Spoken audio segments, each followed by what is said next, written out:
Alright guys, here's your video for practice writing evidence. If you need evidence writing practice, this is the video for you. When you write evidence, first you need to decide what you're trying to say, and then whatever you're trying to say, you're going to use this data or data from your notebook and turn it into sentences.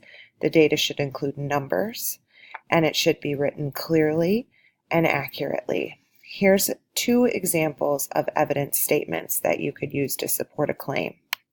First, 1 inch of fat will melt at 37 degrees Celsius. So here I took this piece of data and turned it into a sentence. Therefore, it's evidence. My next example, 100 milliliters of water boils at 99.3 degrees Celsius. So now I took this piece of evidence